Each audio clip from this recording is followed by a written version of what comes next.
Fala galera, bem-vindos a mais um Triplo F. Hoje eu vou falar mais um pouco a respeito do filme Bohemian Rhapsody, que eu já fiz uma crítica sem spoilers se vocês quiserem ver. E esse vídeo eu vou fazer uma crítica com spoilers, que vocês podem encarar quase como um vídeo que vai falar os piores erros do filme. Porque, como eu falei na minha crítica original, eu gostei bastante do filme, eu dei uma nota 9 pro filme Bohemian Rhapsody, que conta a história do Freddie Mercury e a evolução da banda Queen. Então eu decidi focar esse vídeo com spoilers para falar mais sobre os erros factuais que eu descobri com o filme, assistindo o filme pela primeira vez. Eu já vi o filme uma segunda vez agora, tentando prestar o máximo de atenção possível na história da banda e em todos os erros que surgiram no decorrer do filme. E o primeiro vídeo não foi tão bem sucedido assim, deu bem poucas visualizações, poucas pessoas comentaram, então se vocês assistiram o filme, se vocês gostaram do filme, se vocês odiaram o filme, não deixem de comentar aqui abaixo, não deixem de curtir o vídeo e não deixem de compartilhar se vocês gostarem do vídeo também. E só frisando desde já, esse vídeo com spoilers, como eu falei, vai focar nos erros factuais, nos erros de cronologia do filme, mas eu não acho que isso seja um defeito do filme, eu não acho que isso atrapalhe o filme, porque eu acho que muitas licenças poéticas podem ser tomadas em um filme como esse, afinal você está reduzindo 20 anos de carreira de um dos maiores ícones da música a um filme de 2 horas. Somente 2 erros factuais que eu acho que atrapalharam sim a narrativa e atrapalharam sim tanto a história do Queen quanto a história do Freddie Mercury, mas eu vou citar isso também no decorrer do vídeo. Esse vídeo é praticamente o meu lado fã do Queen brigando com o meu lado fã desse filme Bohemian Rhapsody. O primeiro ponto pra mim é que eu acho que o filme nunca conseguiu fazer jus à figura do Queen, o filme não consegue fazer jus ao tamanho e à importância que a banda tem no cenário do rock. E o ponto que o filme terminou eu também não gostei tanto. Eu acho que, como eu falei no meu vídeo original, eles poderiam ter explorado melhor aquelas letrinhas que aparecem. Eles simplesmente ignoram que depois do show do Live Aid, o Queen lançou A Kind of Magic, The Miracle, Innuendo e Made in Heaven. Eles ignoraram completamente os 4 últimos discos da banda, que tem alguma das melhores músicas que o Queen já fez. E eles terminaram o show do Live Aid praticamente como se aquele tivesse sido o último momento do Queen. Então eu acho que o filme acabou menosprezando o final da carreira. Eu não sei qual foi o envolvimento do Brian May e do Roger Taylor nesse filme. Eu não sei se eles foram somente consultores ou se eles tinham realmente a palavra final para decidir o que ia fazer parte do filme e o que não ia fazer parte do filme, mas eu acho que realmente ficou faltando, porque aquelas frases no final do filme não mexeriam no filme, não mexeriam nem um pouco na narrativa, era somente tomar um pouquinho mais de tempo para explicar a jornada do Queen depois daquele momento. E agora voltando até o começo do filme, eu achei o começo do filme relativamente superficial. Eu acho que eles poderiam ter trabalhado um pouquinho da infância do Freddie Mercury, afinal ele teve uma infância bastante difícil. Eles poderiam ter mostrado também as influências musicais do Freddie Mercury, o que levaram ele a ter aquele jeito tão diferente. E eu acho que eles acabaram começando no primeiro momento que seria importante para um filme mostrar, que seria o encontro dele com a banda Smile.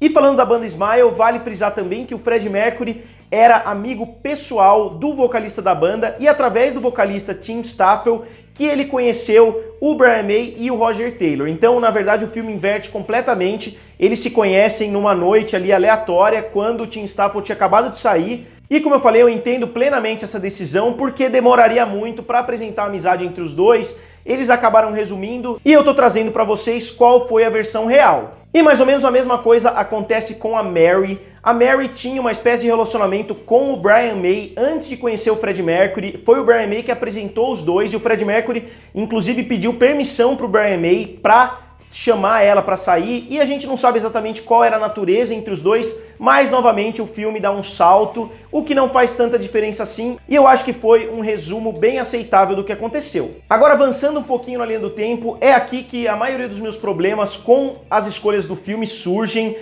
Muitas pessoas falaram que o filme puxa muito o saco do Freddie Mercury, que o filme tenta tirar os defeitos dele e passar para outras pessoas, que o filme tenta culpar outras pessoas pelos problemas do Freddie Mercury, e eu discordo plenamente. Para mim, o filme não puxou sardinha nem um pouco pro lado do Freddie Mercury, e na verdade aconteceu o contrário. Eles atribuíram muitas coisas que na verdade não aconteceram ao Freddie Mercury nesse filme. Eu vou dar 2 exemplos para vocês que vai deixar bem claro como o filme tentou puxar sardinha para os outros membros da banda, jogando a responsabilidade de muita coisa nas costas do Freddie Mercury.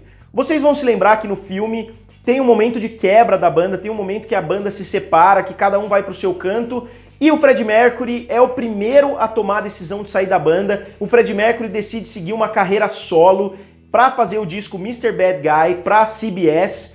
E o filme dá a entender que o Freddie Mercury acabou quebrando a banda, mas isso tá completamente fora da realidade, porque essa cena não faz o menor sentido no filme. O Freddie Mercury não foi nem o primeiro membro do Queen a lançar um disco solo. Pra quem não sabe, o Roger Taylor, baterista do Queen, em 1981 lançou o disco Fun in Space, e o Brian May lançou um disco também em 1983, bem antes do Freddie Mercury lançar o seu Mr. Bad Guy. Então isso é uma completa mentira do filme.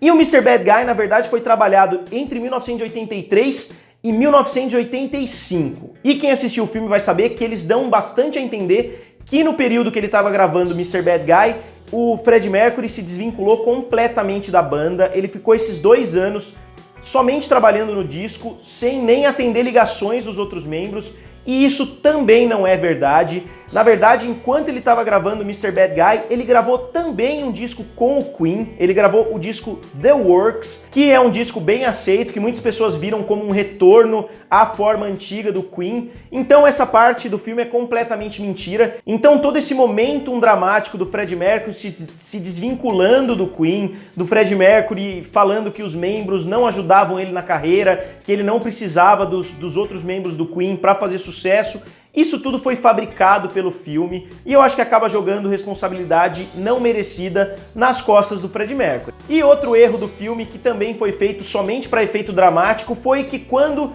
eles são chamados para fazer a apresentação no Live Aid, os membros da banda falam que eles não faziam shows há muito tempo, que eles eram dinossauros, que ninguém nem ia lembrar de quem eles eram.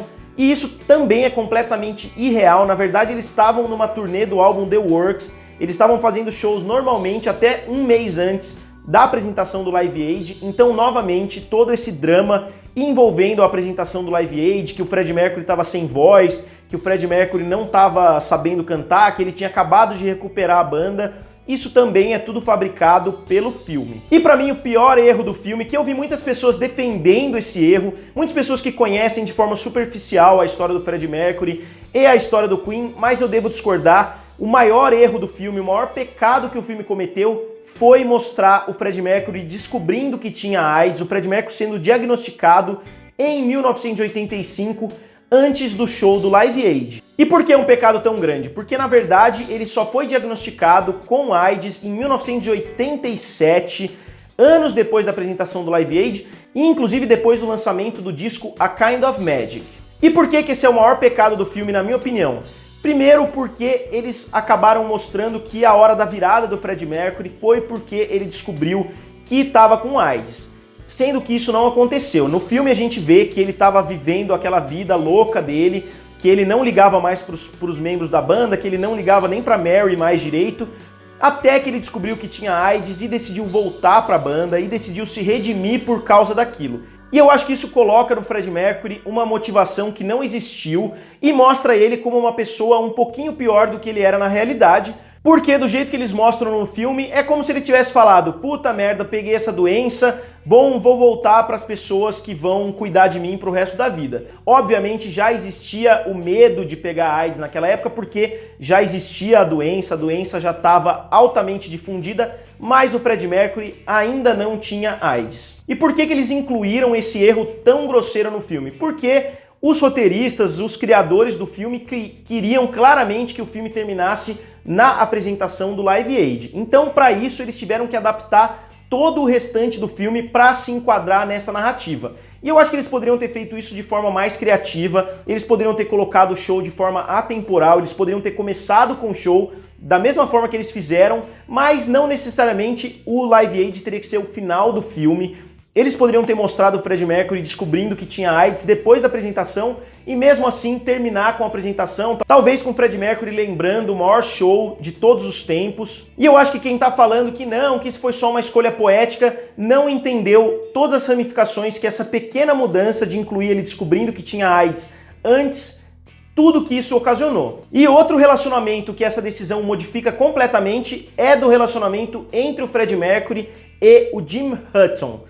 Eles dão a entender no filme que o Freddie Mercury já começou a namorar o Jim Hutton quando ele tinha AIDS, o que novamente é mentira. Ele namorava o Jim Hutton há 2 anos, quando ele pegou AIDS, e o Jim Hutton, inclusive no ano que o Freddie Mercury morreu, também foi diagnosticado com AIDS. E agora 2 erros que pra mim não mudaram nada na história, que não teve problema nenhum com esses 2 erros, mas que eu vi muitas pessoas choramingando aí na internet, é com o personagem do Ray Foster, interpretado pelo Mike Myers. Muitas pessoas nem perceberam que é o Mike Myers, mas ele não existiu de verdade. Muitas pessoas questionaram, pô, por que um filme incluiria um personagem que não existiu? E pra mim é simples, porque eles não queriam citar nome de ninguém, porque o personagem seria quase que o vilão do começo da carreira do Queen, então eles decidiram juntar várias pessoas na figura desse personagem. E a figura real que eles mais se inspiraram para fazer esse personagem, na minha opinião, foi o Norman Sheffield, que é o cara que eles dedicam a música Death on Two Legs, ou seja, Morte em Duas Pernas,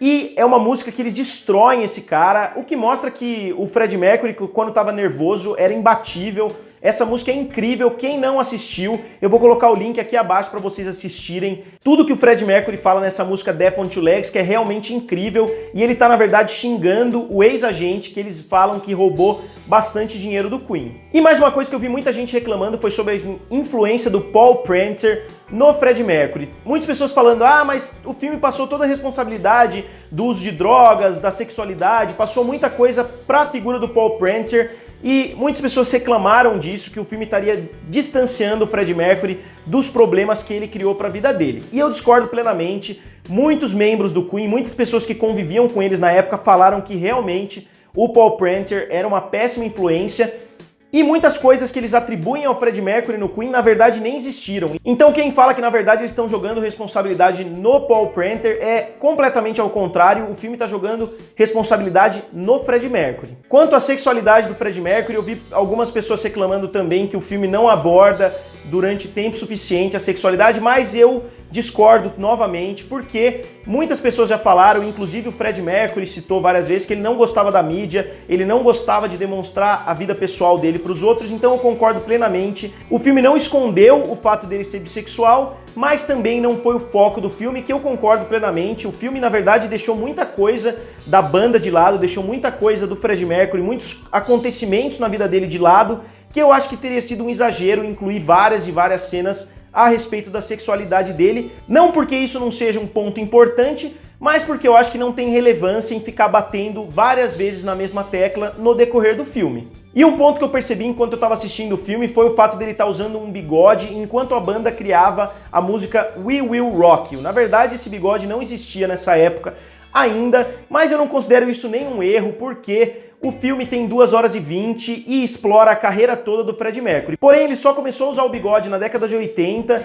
mas eu acho que teria sido anticlimático para quem não conhece a banda, para quem for assistir o filme, se o Freddie Mercury só usasse o bigodão famoso dele nos últimos minutos de filme. Então eu concordo plenamente com a escolha de usar aquela imagem mais icônica de todas do Freddie Mercury no decorrer de grande parte do filme. Tem mais alguns erros menores que eu não vou incluir aqui no vídeo, porque são vários, são errinhos muito pequenos, coisas que mudaram bem pouquinho entre a realidade e o que aconteceu no filme, então eu não vou citar todos esses defeitos aqui. E eu também queria falar sobre os grandes acontecimentos da história do Queen que não entraram no filme, mas eu percebi que o vídeo vai ficar muito grande, não vai dar tempo de eu abordar todos esses assuntos. Então se vocês quiserem um vídeo a respeito dos grandes acontecimentos da carreira do Queen que não fizeram parte do filme Bohemian Rhapsody, digam aqui nos comentários que eu tento gravar esse vídeo para vocês também. Então só relembrando, para mim, a maior mudança do filme que foi mais prejudicial para a história do Queen foi o fato deles quererem terminar o filme de qualquer jeito com o Live Aid,